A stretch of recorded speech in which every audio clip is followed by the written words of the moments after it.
We just had a fantastic meeting here at Averley. We're in the Averley Community Hub at the moment, and we were talking about the area, now known as Averley's Hidden Gem. It's a fantastic area with a lot of potential in the local Averley Rec Park, and it was great to have 15 at least members of the community come and go. We had people representing the local sheltered housing, we had young people, children, teenagers, we had people from the council, so it was a really broad group of people to bring together. I'd like to see a cleaner, greener, safer space for all ages, youngsters to adults and everybody to be able to use. I'm sure it's the hidden gem in Averley that a lot of folks probably don't know of, this corner of Averley Recreation Ground. It needs sorting out, it needs cleaning up, tidying up, replanting and new things put in its place. There was a huge amount of enthusiasm and feedback for the space, as well as some healthy conflict and debate from the sheltered housing guys who are understandably concerned about antisocial behaviour and issues. But I think by the end of the meeting we'd come together to get some great ideas down, and I think we've gone some way to convincing the sheltered housing guys that we can produce something which supports their aims as well of reducing noise disturbance to them, people using the area as a toilet, and just antisocial behaviour in general. A really interesting, good first meeting, and I'm really excited to see what happens at our next meeting when we will be talking more about the space and getting a mapping and surveying done of everything that's there, because people who are present at this meeting were super interested to know exactly what trees are there, exactly what plants are there, which is fantastic to have that enthusiasm. On Monday, the 6th of February 2023, at the Community and Resource Centre in Brooklands, we gave residents of Jaywick an opportunity to come along and chat about what they'd like to see from a potential Jaywick in Bloom event. Thanks so much to everyone who came. It was really good to see you all, and the feedback you gave us from the surveys and the maps has given us a really good indication of where to go next. One of the big themes that really popped up was perhaps that we don't actually need a really big in Bloom event. Now, the reason I went for this was because ever since I've started coming into Jaywick, everyone who's approached me has been really passionate about starting an in Bloom event, but it's clear to see that people just want some sort of flower event to bring some more colour and some more life and some more wildlife into the streets of Jaywick. So I think the next step is to get those core 3 or 4 people who are really, really eager to get involved, maybe have another meeting, let's see what we can do, and maybe start some sort of smaller scale event. One of the people who attended told me about these corner gardens that existed years and years ago. So they were like little corners of the estate, little patches of grassland that people maintained and did their own sort of little in bloom event with them. They'd keep them maintained with flowers and just make them look really nice. So that is something we could look at starting up again, or maybe something similar. There's lots of resources and lots of people we can partnership across Jaywick. So hopefully we can get something started. Thanks again to everyone who came. It was really great to see you, and I think we've got something here that we can get started.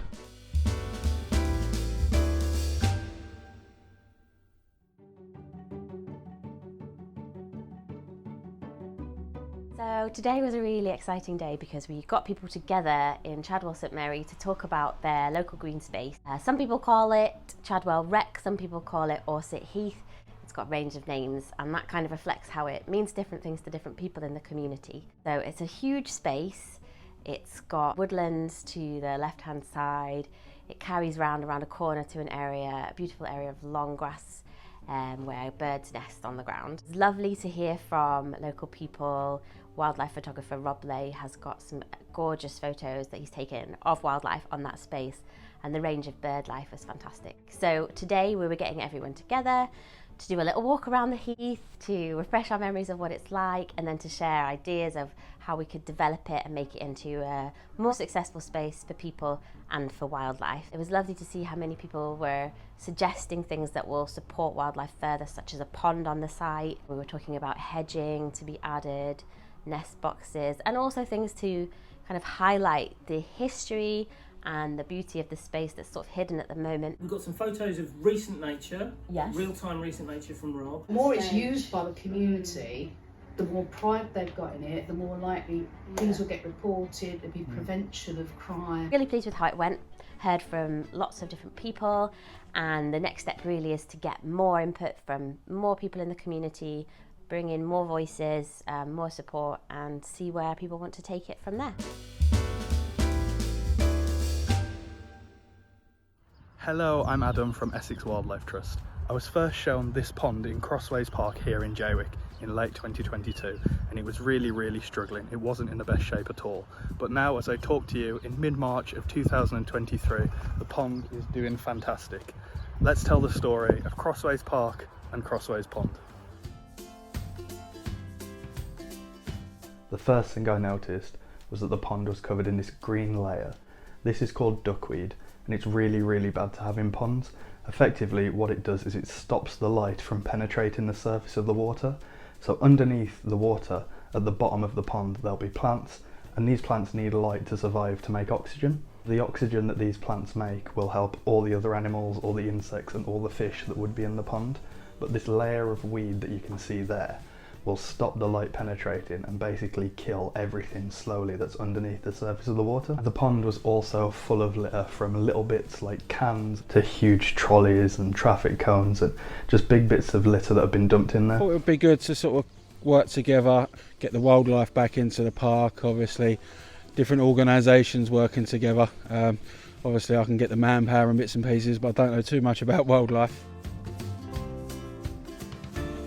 Speaking to local residents really, different groups on the forum, other residents are now coming out and helping as we're doing more in the community. Over the course of 2 weeks in early March, Bradley and a group of around 12 fantastic volunteers set out to clean the park and clean the pond. Everything you can see on screen now is what they collected from the second litter pick from around the park and in the pond itself. This is how it looks now. The pond is completely litter free and looks amazing, and spring is in the air as the daffodils have bloomed in a litter free, nature friendly park. Wow, what a difference 6 months can make. The green duckweed that you saw covering the pond at the start will always grow back. Once it warms up, it'll start to cover the pond again, and litter will always be a problem. But now we have a core group of volunteers to keep on top of the weed and keep on top of the litter.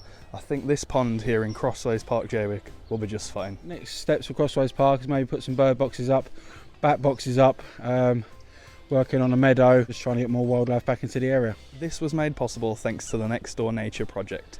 Simply Google Essex Wildlife Trust, Nextdoor Nature to find out more information, or if you live in Basildon, Thurrock, Clacton or Jaywick and want to know more, simply email nextdoornature@essexwt.org.uk.